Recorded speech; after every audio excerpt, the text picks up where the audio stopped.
हमारे साथ मौजूद हैं नितिन अग्रवाल जी। नितिन जी, आपसे जानना चाहेंगे, हरदोई की अगर बात करें तो 2012 के चुनाव में समाजवादी पार्टी के पास 6 सीटें थी और भाजपा की बात करें तो 2 सीटें छोड़कर बाकी सारी सीटों पर जमानत जब्त हुई थी।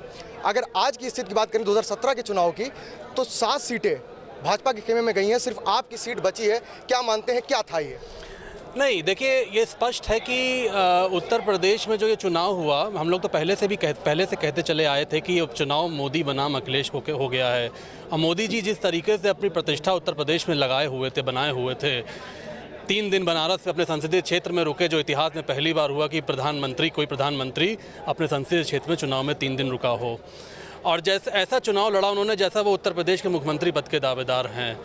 और चुनाव को सांप्रदायिक रंग देने की भी उन्होंने कोशिश करी, प्रयास किया, जिसमें मैं दुर्भाग्य के साथ कह सकता हूं कि सफल भी हुए। क्योंकि अगर समाजवादी पार्टी, माननीय मुख्यमंत्री जी विकास के मुद्दे पर चुनाव लड़े, तो वो शमशान और कब्रिस्तान के मुद्दे पर चुनाव लड़े। और आपने भी देखा कि किस तरीके से उत्तर प्रदेश के चुनाव को मोड़ा गया। हरदोई में भी आए तो हरदोई को कट्टे की नगरी बता के गए, खनन माफियाओं की नगरी बता के गए। तो उन्होंने जिस तरीके से चुनाव को मोड़ा, उसमें सफलता मिल गई उन्हें। लेकिन मैं उनकी भारतीय जनता पार्टी के लोगों से ज़रूर कहना चाहूँगा कि 5 साल की हमारी सरकार ने जो जनहित के कार्य किए, जो काम हुआ है, जो जनता के विकास की हमने बात करी है, हम उम्मीद करेंगे कि आप भी उन विकास कार्यों को आगे बढ़ाएंगे।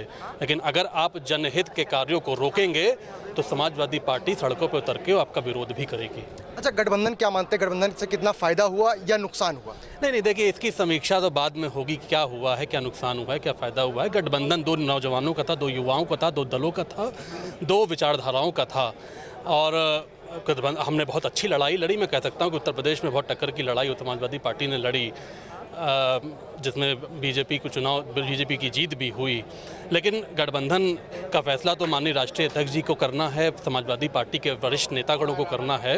लेकिन मैं ये कह सकता हूँ कि चाहे माननीय अखिलेश जी हों, जो हमारे राष्ट्रीय अध्यक्ष हैं, हमारे माननीय मुख्यमंत्री जी उत्तर प्रदेश के मुख्यमंत्री हैं, और चाहे राहुल गांधी जी हों, जो कांग्रेस के राष्ट्रीय उपाध्यक्ष हैं, दोनों की जोड़ी ने कम से कम मोदी जी को ये एहसास दिला दिया और उनको उनके संसदीय क्षेत्र में 3 दिन रहने पे मजबूर करके, गली गली मोहल्ले मोहल्ले प्रधानमंत्री को वोट मंगवाने पे मजबूर कर दिया। तो मैं समझता हूँ कि आगे भी हम लोग, अब लड़ाई लंबी है, लड़ाई लड़ेंगे, सड़कों पे उतरेंगे। अगर वो जन विरोधी कार्य करेंगे, हमारे विकास कार्यों को रोकने का काम करेंगे, तो उसकी लड़ाई हम लोग सड़कों पे भी लड़ेंगे। और जनादेश उन्हें मिला है, उम्मीद करूँगा कि वो भी उत्तर प्रदेश के हित की बात करेंगे। तो ये थे हमारे साथ नितिन अग्रवाल जी, जिनका साफ तौर पर कहना है कि भारतीय जनता पार्टी ने ध्रुवीकरण की राजनीति की थी, जिसमें वो सफल हुई है और यही कारण है कि पूर्ण बहुमत से उसने सरकार बनाई है। कैमरामैन ऋषभ के साथ फैजी खान, इंडिया वॉइस, हरदोई।